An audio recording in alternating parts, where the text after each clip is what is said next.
वक्फ बोर्डाच्या संदर्भामध्ये शिवसेनेची भूमिका आम्ही पूर्ण स्पष्ट केलेली आहे की यामध्ये आम्ही सोयीचं कधी राजकारण करत नाही.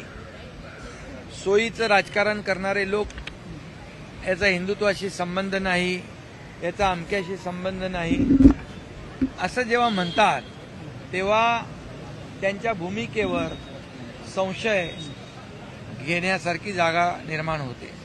आणि म्हणून जे आम्ही घेतो निर्णय ते खुलेआम घेतो. आणि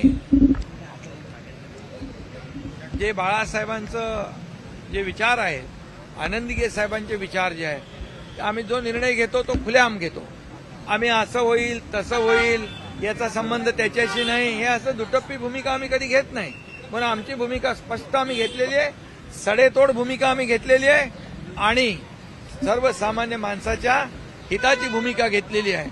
आणि म्हणून काही मुठभर लोकांच्या हातामध्ये हे जी काही वक्फ बोर्डाची प्रॉपर्टी आहे ती ठेवण्यापेक्षा त्या समाजातल्या बहुसंख्य लोकांना याची सुविधा मिळाली पाहिजे. शाळा झाल्या पाहिजे, कॉलेज झाली पाहिजे, हॉस्पिटल झाली पाहिजे. आज बघा आज काय कंट्रोल आहे कोणाचा.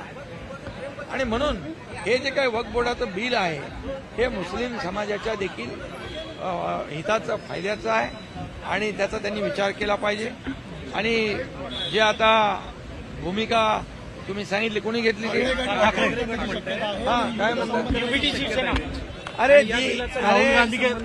हे बघा पळपुटी भूमिका कशाला घ्यायची. घ्या ना खुलेआम भूमिका, घ्या ना, उभे राहा ना एका भूमिकेवर. तुम्ही हे सगळ्या गोष्टी ज्या आहेत जेव्हा फायद्याचं तेव्हा धरायचं, जेव्हा तोट्याचं तेव्हा सोडायचं.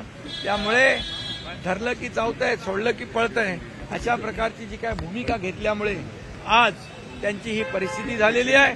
विधानसभेच्या निवडणुकीमध्ये 100 जागा लढून 20 जागा निवडून आलेल्या आहेत.